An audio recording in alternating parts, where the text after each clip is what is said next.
Welcome back to the Inside Nebraska Recruiting Blitz podcast. I'm joined today by Rivals national analyst Greg Smith. Greg, how are you doing today? I am good, man. Trying to keep up with all of the stuff. This little stretch of time has become the crazy time of recruiting, and it really has been going all month. But leading up to July 4th weekend, where there's going to be a ton of commitments around the country, so fun times. Oh yeah, busy. Coming straight over official visit weekends to the Rivals 5-Star Challenge, and now this Mhm. weekend Under Armour Future 50. Meanwhile, down in Texas, they're doing the state 7-on-7 championship. Yep. There's a whole lot going on. Keeping up with commitments as well. Off the top of the show, just kind of touch on two new commitments Nebraska got. Brian Tapu on Thursday night kind of announced his Mhm. commitment after a brief commitment to Oregon State. He's now committed to Nebraska. Kind of a recruitment that at one point seemed open and shut, and then over the course of the last week, kind of turned into something no one really expected. Right. Coming out of that Nebraska official visit 2 weekends ago, he kind of told everybody that, hey, I'm preparing to commit to Nebraska. I'm going to make this Oregon State official visit, but kind of viewed it as a formality, more of just a due diligence visit. There's family Mhm. up there, but then he ended up going to Oregon State, enjoyed that visit, and kind of got swept up in the moment. Ended up committing on the spot to the Beavers. Went back home, sat on that decision for a couple of days, talked to him and talked to his family, and ultimately decided to decommit from Oregon State Wednesday night. And then Thursday night, just a little less than 24 hours later, announced his commitment to Nebraska. Nebraska was more than happy to accept that commitment. They were Yeah. surprised by that initial Oregon State commitment as well, but more than happy to bring him along. You watch that film. This is a kid that hails from New Zealand, has only played football from 1 year, really, really raw. But at the same time, you watch the tape, you look at the way he moves at listed 6'7", 300 pounds, moves ridiculously well for that size, especially downfield. Gets good knee bend is something that a lot of bigger linemen struggle with, but at his size and considering his relative inexperience, he doesn't have an Mhm. issue with that at all. Just getting low, getting consistently good leverage.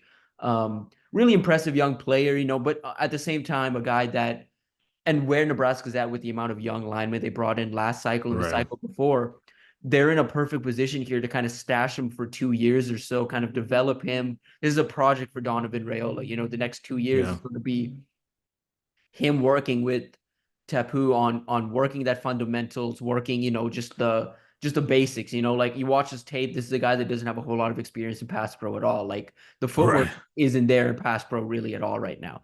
Excellent, good. I wouldn't say excellent. I don't think he's there yet, but good enough run blocker right now. But there's work to be done in the pass blocking Mhm. sense. But Nebraska's been in that boat currently, kind of working with Grant Bricks on that same thing. Bricks was a guy that didn't necessarily have all that pass pro experience coming out of high school. Right. Nebraska's working on him there. He's already improved in that one semester on campus. So I think you're going to see kind of this lineman group kind of split into some of these developmental guys that need some time. And then you've got some guys that arrive on campus kind of ready to play, the Landon Davidsons, the Gibson Pyle, some of these guys that Right. can show up on campus. And even though they're not the most physically impressive players, they've got the size, they've got the capable size, they've got the capable technique to kind of slide into some of those interior spots. But for a guy like Tapu, for a guy like Bricks, a year or two of development, and those guys are kind of ready made to kind of slide into those offensive tackle spots down the line. Yeah, Uh, I think that you can completely see kind of the vision of what they're trying to do with Tapu and some of these other guys, and I think it's smart, right? In today's college football, where I think it's so hard, and we've seen this here in Nebraska, and you see it elsewhere. It's so hard to go into the portal and grab those ready-made offensive linemen that you would, in a lot of cases, be better off getting your own developmental guys that you think are kind of the raw lumps of clay that your offensive line coach can develop, keep in the program for a couple of years, and then you can just start backfilling those offensive line spots. And that's the spot that I think Nebraska wants to get to. And I think that Tapu really fits into that mold very, very well. Because if you think about a kid who has the raw physical ability, but not the technical skills, I think that a coach, and especially a coach like Donovan Raiola, would take that scenario where he's got the physical tools, he's got maybe the mentality, especially, and he's got the desire to be coached by him. And you know what kind of a coach he is. He's a tough coach. Then yeah, you'll take him in the room 10 days days to 7 days out of the week and go ahead and roll with that. So yeah, I think that it's a good pickup for Nebraska. It's not one that I think you're gonna see him like right away. It's going to take a little bit of time to get him out there, but that's okay, provided that the rest of the offensive line ahead of him comes along at the pace that they're hoping to, which by all accounts they are, and I think they should be well positioned there. But yeah, this is definitely a good kind of sign and stash player for Nebraska's both offensive line coach Raiola and Corey Campbell, the strength coach, to continue building him up as well. Oh yeah, absolutely. And you mentioned that too, but like I mean, offensive line depth specifically something Nebraska hasn't really had for a couple years. That was a Yeah. real issue at times. And you think back to last spring and this spring, I was just talking about it with somebody just earlier this week. Like I mean, this spring, Dylan Raiola is working at times with like the third string O line, and those guys are holding up fine. That wasn't Yeah. they didn't have a third string O line to work with. Right. Like a really They didn't like even have one. Yeah. right. Like, So and now you've got one that you can trust to protect your starting quarterback in practices, like even just for a few reps. Obviously, that's not going to be a long-term thing, but it was just more so just when they're rotating through these lines. The fact that there's a third string line out there that can hold up against the first team offense, a first team defense, says a lot kind of about how quick that depth's kind of come together and what this right. vision is from Rule and Raiola down on just like what this line wants to look like down the line. And then speaking of depth, just another addition they got this week. USC transfer corner Ceyair Wright announced his commitment earlier this week to Nebraska after making an official visit last weekend.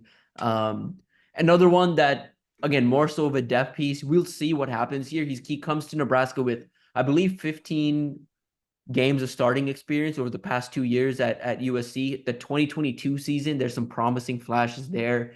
The 23 season, there's some legitimately concerning tape, but that whole USC defense had some concerning tape that year. Right. It A wasn't lot of concerning tape Oh, around there. absolutely. Yeah. And it's one of those things that, you look at that tape, there's some bad tackling fundamentals, but that's not just an issue with Wright. That was an issue with all of USC's DB. That was just something that just didn't seem to be a priority for that staff to coach into them, instill in them. And you saw the 1 year turnaround that Tommy Hill had, under Matt Rule and his staff and Evan Right. Cooper. You kind of saw a guy that at the start of Rule's tenure was suspended, like there was, Right.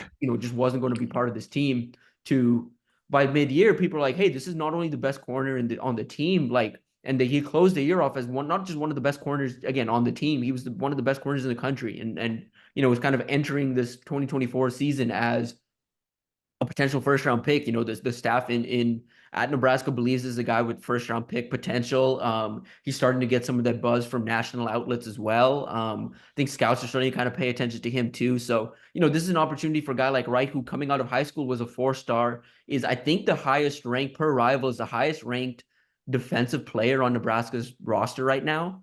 Uh-huh.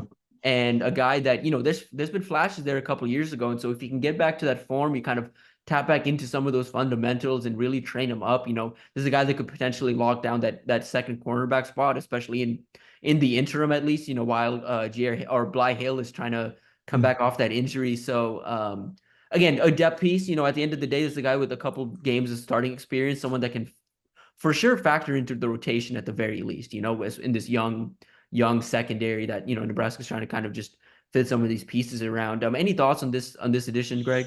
Yeah, I think that the Tommy Hill comparison in track for him is a really good one, right? And I think that if Ceyair can come in and kind of skip over that initial shock factor that Tommy Hill might have had and kind of adjusting to the staff, because that is something that I think we've seen a decent amount with guys coming into the program that kind of seem like, they say they know what this staff is all about and they're ready for that and everything, kind of the rigorous kind of the outline of the program that those guys have. You say you're ready for it until you get into it, and then you're like, is this for me? Is it really for me? And then it ends up being that you got to kind of go through some of those bumps and bruises, and there are numerous examples of that. So if he can maybe hit the ground running and skip that portion of it so that he could maybe get in there to compete for that starting spot, especially while, like you said, Bly Hill is out with injury, that would be great for Nebraska. That's going to be a real intriguing storyline because the physical tools are there for him. It's whether or not you can coach those bad habits out, because there was clearly something going on with that USC defense, and you want to get all of that out of him. Oh yeah, oh yeah, and you again, like you're saying, some of these transfers that come in, they've had some, Rule was not like, didn't shy away from mentioning that in the spring, Right. Micah Mazuka kind of came in and kind of struggled a little bit transferring in from Florida and Baylor. Even though he's a guy that's familiar with Rule, his brothers on the team, like a guy that should understand what the program's about, but struggled a little bit initially, kind of getting adjusted to the program. There's been a couple of transfers that have had. So Stephon Thompson's another one that kind of initially came in, had some struggles, kind of adjusting to the program. But on the flip side, you've seen some that have come in and kind of hit the ground running. Jamal Banks for one, Isaiah Neyor for Yeah, yeah.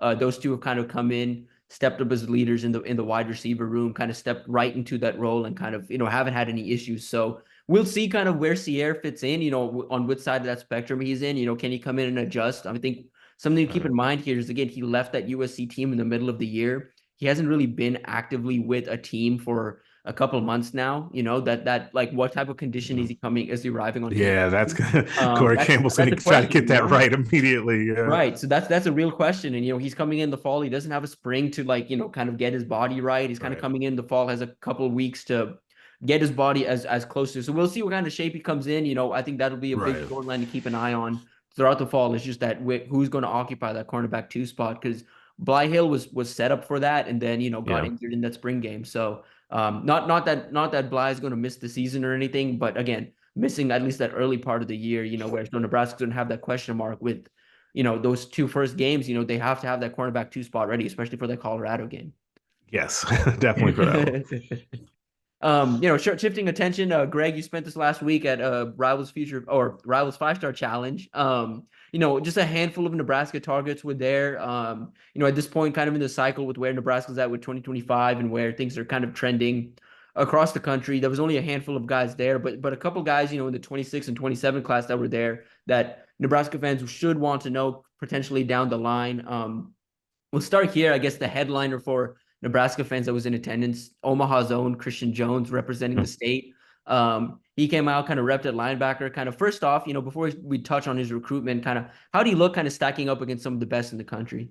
Yeah, I think that he's right there as far as like those elite linebackers in the country. He was maybe a touch below those guys, and it's an interesting thing because it is, when I say that, it's not a knock on him. I feel that he's got all the same athletic profile as a lot of those guys. He can really move and run well. It's the that urgency on the field, because you're used to going up against other elite competition, right? And you can see it when you all of a sudden, instead of going up against insert, class A linebacker here, here comes Jordan Davison running a route at you, the 5-star running back who just committed to Oregon. Or, oh boy, here comes Harlem Berry, the LSU commit, who may be the best running back, if not one of the best players in the entire country. He's coming to run at you with these routes, and the amount of shiftiness that he has, and on down the line with some of those running backs, and then the tight ends that he was facing. It would have been really curious to me to see kind of how Christian would have stacked up in like a day 2 of an event like that, after being like, okay, I got the shock of kind of seeing some of that. And now I can kind of, settle in a little bit. He's going to be fine long term. I like the projection for him. He's going to have to improve kind of those coverage skills, because that's where I thought he really had some issues. But in the drills where they were actually doing kind of running, hitting drills, it was tapping. It wasn't full hitting. He looked very good there. I like him in those situations, and I think that the type of sideline to sideline linebacker that he profiles at with that athleticism, and we've seen his track times and that 100-meter dash that he runs very well. He'd be very good in that type of system that allows him to kind of get freed up by the lineman and then run and hit people. And Nebraska does run a system like that. Oklahoma also runs a system like that. And so, he did pretty well, but it was interesting to see him kind of getting used to that speed of seeing some of those top elite guys. Yeah, it's interesting for a guy that, has been on Nebraska's radar for some time, has played a lot of football in his time so far. Like, the constant, I guess, not knock on him, but it is a genuine thing is like, hey, the athleticism is there. The, like, again, like, he hits that bar in terms of, like, he's not going to have an issue at the next level stacking up against these running backs and tight ends, because athletically he's athletic enough to keep up with these guys. And he's willing to be violent. He's not going to have an issue putting on whatever muscle mass needed. Right. He does love the being aggressive. You want that in a linebacker. But like you're saying, I think the knock on him has kind of just been, hey, like, the level of competition that he's going to face at the next level, he's just not used to. Like he just doesn't face that in Hmm. Nebraska. It matters, man. I Oh think yeah, that is something that, like, and it's hard because even as we say, Nebraska high school football has continued to get better and better, and it has. Like, it's a different level when you go against some of these other elite kids. So and that's why you see that adjustment when those guys get to college and then they figure it out. I think that he's going to be in that range where, like, he's going to have that adjustment, but he'll definitely figure it out because all the, like, raw tools are all there for him to be a really, really good college football player. right, exactly. And then that's the whole point. It's like there's just stuff that he can't train right now. He's not going Right. up against these guys, at the high school level. That's just something that it'll only come with time as he goes up against these guys and kind of realizes, okay, I can hold up athletically. I just need to trust my instincts. I just need to trust Mm-hmm. this. Because like you're saying, you're going up against the Harlem Berries and Jordan Davisons, guys you've never really seen before. It's a bit of a shock. It takes a couple of Yeah. reps for you to get used to, okay, I know how to control myself against, this shifty running back that ran for 2,000 yards last year, like a guy that I Right. never Like, I dealt mean, with. like 10 minutes before the specific routes I'm thinking about, like Harlem Berry ran like a 4.34 or something, like, and won the fastest man competition. And it did not look like he was going at, like, that second rep. It did look like he was going as hard as he could, but when he won that first heat, it didn't look like that. Like, it's just getting used to it. And Christian is not the only one that had that issue, like, of trying to, like, being like, okay, where my high school, I'm like a big dog in a smaller pond or a big fish in a small pond. Like, and I come out here and I'm just one of the one of the fish, right? Like, when you just have to get used to that. Like, and once you do, it'll be totally fine. But there is a difference in that competition, but it'll be totally fine long term. Yeah, absolutely. Recruiting side of things have gotten interesting there. That last Oklahoma visit kind of made things a little interesting. Yeah, so talking to him, that Oklahoma visit, I think, opened his eyes, and I think that one of the things that he commented to me on is that he really liked how linebacker centric that program is because so many people on the staff have either played linebacker or coached linebacker, been involved with linebackers in the NFL, and so that part of it he really likes. And he had a real strong bond with their linebackers coach out there. He likes Coach Venables as well. Coach Venables is one of those guys too that, as a head coach, either people love him or they just don't really want to involve this guy. A little bit like PJ Fleck, to be honest, where either they're all in or not on him. And Christian seemed to really like him. I think the other kind of the interesting wrinkle in Christian's recruitment is that he also told me that he's going to be taking an official visit down to Miami at the end of July. He's going to be down there for, forget what they actually call it, if they do the summer splash or whatever, pool party or whatever they Everyone has call a it. pool party or a Everyone has barbecue the last or a weekend of barbecue. July. Everybody has a name. They all run together, man. I forget which one they have. I think it's something around the pool because it's Miami, right? And so he's going to go down and check them out, and he's really intrigued to see what Mario Cristobal and those guys have to offer. And so I'm curious to see how that goes for him because it's just such a different atmosphere than the other schools and every other school that he's visited, even though the other ones are all kind of unique too. But then when you compare Miami to Auburn, Nebraska, and Oklahoma, like, it's a different world, right? And so I'll be curious to see what he thinks, how he fits down there culturally. So that'll be interesting. But yeah, it doesn't feel like right now anything is kind of imminent as far as a Right. timeline with him. The last time I even spoke with him about that, he said that he might take it all the way through the season. So we Right. don't Yeah, know and what he's that's thinking on timeline. yeah, and last time I talked to him as well, and kind of just the feel here is kind of like, and again, I've kind of maintained at Inside Nebraska, like I don't think him pushing it through the season is necessarily a bad thing for Nebraska because we've said this before. No, Like, the one thing he's really looking for is on-field improvement from Nebraska. And Nebraska is going to have that chance to prove that to him this fall, right. kind of, with a string of games. He's going to be in attendance for at least one or two. I'm sure he's going to make Yeah. that short trip down. And I will say though, with Dawson Merritt kind of coming off the board to Bama last week, this makes the Jones recruitment all that more important. We've kind of Oh made yeah. him and Merritt are probably the top two targets for the staff this cycle. And with Merritt off the board, Jones becomes all the more important because that's a position where you're losing some guys. You need a guy that can kind of step in and like we said, Jones may need an offseason in the program to kind of get used to the college speed, but he's a guy that is kind of in that line to kind of come in and have a Vincent Shavers type impact, kind of come Mhm. in and work himself to that linebacker rotation, potentially even earn a starting spot really early in his career. So if it does end up being Nebraska. So again, there's some real contenders here to be wary of. I kind of mentioned when he laid out his official visit plans that, hey, that Oklahoma visit, keep an eye on that because going into that visit, the stuff I heard from Oklahoma was like, hey, we're not sure how high Oklahoma is on Jones and vice versa. And I was like, listen, they might not be high on each other right now, but I think coming out of that visit, knowing Jones's personality, knowing Yeah, I could Coach's say coaches just personality, love him. Like, that's yeah, the thing. That's he's the a thing. Like great, coaches are he known. is. Yeah, they He's just the type of guy that, drawn to him. especially Yeah. linebacker coaches, Oh yeah. he's the type of guy that linebacker coaches fall in love with. On the same flip side of that coin, Venables is the type of guy that he would absolutely love. And I'm not surprised at all that those two really hit it off, you know. And like you said, like Venables, like Jim Harbaugh, those are some of those PJ Fleck, those are some of those personalities that you either like them or you don't. And if you find a guy Right. that really likes them, it's hard for those guys to end up saying no to them down the line. So Yes. I'd keep a real eye on Oklahoma here down the line. You know, Oklahoma is real aggressive with linebacker recruiting, so it may just be end up being a situation where Jones pushes this recruitment so far there just isn't a spot for him there, which Right. would bode well for Nebraska. But there's a couple of programs here still involved. You know, there's a potential chance Wisconsin gets a fall OV. You know, like you said, Miami's a Yeah. new one here. I'm curious kind of what happens with him in Auburn, you know, in these next couple of months, because Auburn offered right before he took that official visit, but you know, he's got some history with DJ Durkin. He really did like it down there. You know, we've kind of heard the SEC's a draw for him. Like he's It is. the idea of He potentially talked playing there. about that too with Oklahoma and the draw to basically to join Oklahoma as they're entering the SEC and then being able to see and play in all those stadiums and the pageantry and stuff. So I do think that's a factor.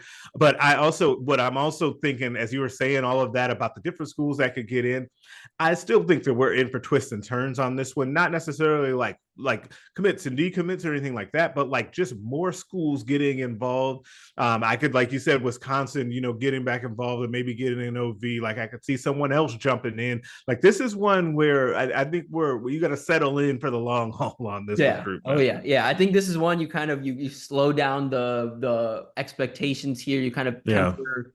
Hey, I don't think anything's popping here anytime soon. You know, this is one of those that Yeah. it'll take some time. Another one that you know, we're recording this on Saturday, so it'll come out Monday morning. A decision that's coming later today. A player that was at Rivals 5 starting a player that at this point just doesn't seem to be going Nebraska's way. Cortez Mills. Yeah. That recruitment, you know, there was a time in the spring where it kind of felt like Nebraska was the leader. There were times in the spring I felt like Nebraska was the leader, but Right. now coming out of a stretch of official visits, including a surprise visit to LSU, this is kind of turning into Oklahoma, LSU, Clemson. Anyone else kind of in that running you think that could kind of sneak in that for him? No, I think that Oklahoma, Clemson, and LSU are the teams. And I spoke with Cortez down there in Jacksonville, and those were the schools. It was interesting the way he phrased it.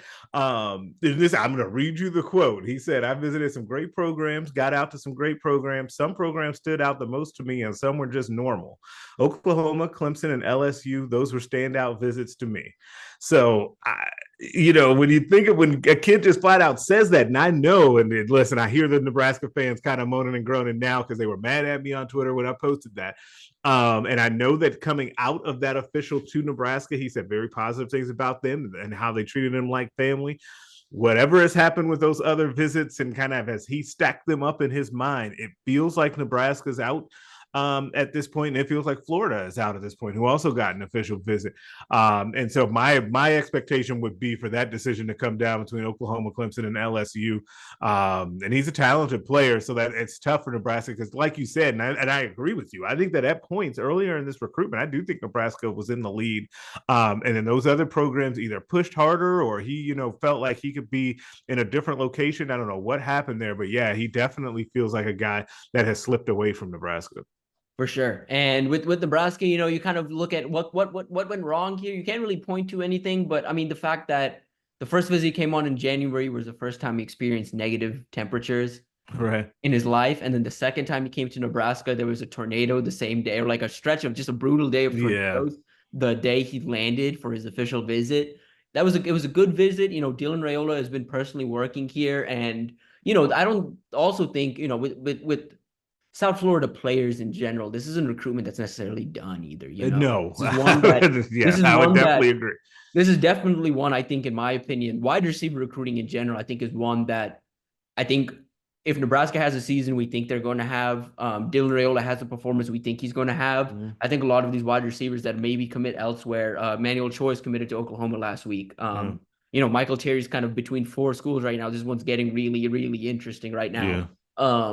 Some of these wide receiver targets Nebraska may not be as in on as they were a couple months ago. They could find themselves in the fall being like, hey, I'd like to catch passes from Dylan Raiola. Hey, Jamal Banks and Isaiah Neal are probably headed off after this year. They don't have this. There's playing time to be had in Nebraska. Could I potentially go up there?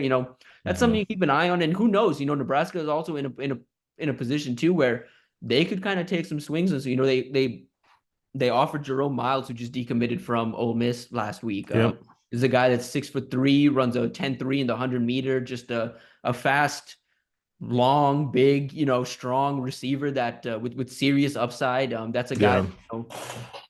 Nebraska necessarily won't win that recruitment, or like at this point, it's hard to say that they can win this recruitment, but it's a recruitment they're in on right now, and one that they're going to push for. So again, I think just the fall is going to get receiver recruiting kind of figured out, and receiver is also a position you can address in the portal. Like some of the positions you can't. Defensive line, you got to be willing to throw some money around. And I don't think Nebraska is willing to really do that right now. So defensive line, offensive line, they're going to address through the high school ranks, trying to develop these guys, trying to land these guys straight out of high school.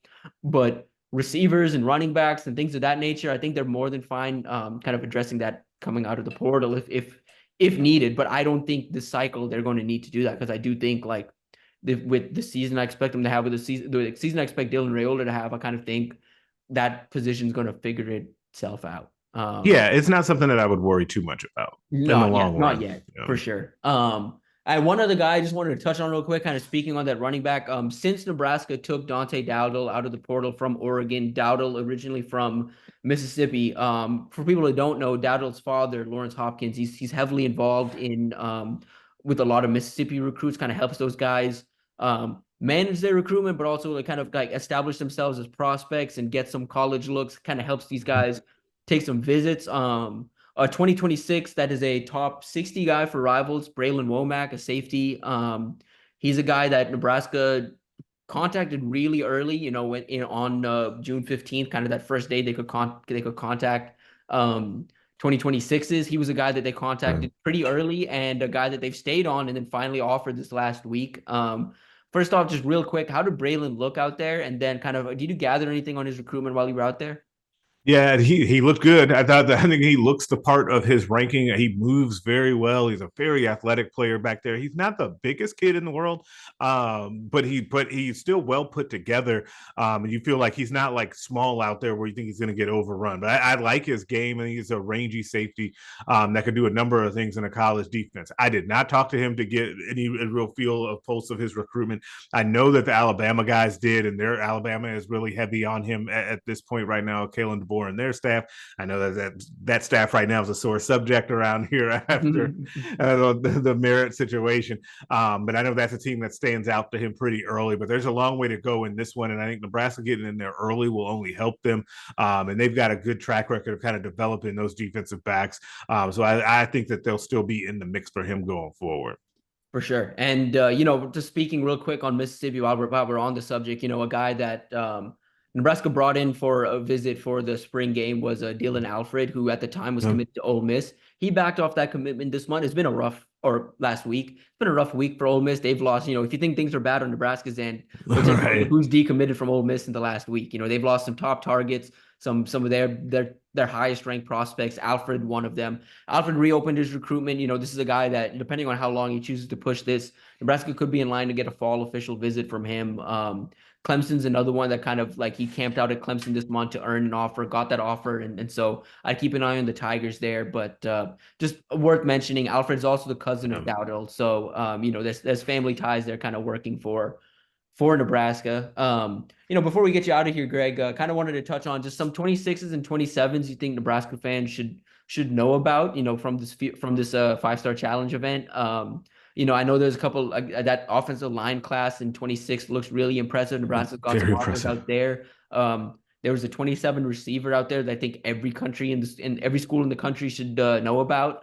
Yeah, I'll go with him. Like Boobie Feaster is a player that you first of all, like it was weird because I think he was the only 27 that was at the event. There was a 28 that looked like he was like, our age. Like it was very weird to see that guy. Like that kid was ridiculous. Asher from Bowl School in Jacksonville. But Boobie Feaster is a guy that as a wide receiver, very well put together, very polished route runner at this stage, man. Like and I know you've seen him. Like he's a very, very good hands, strong at the catch point, long arms as well. He's got enough speed. He's a name that every school in the country, he's got so many offers at this point. Everyone is recruiting him.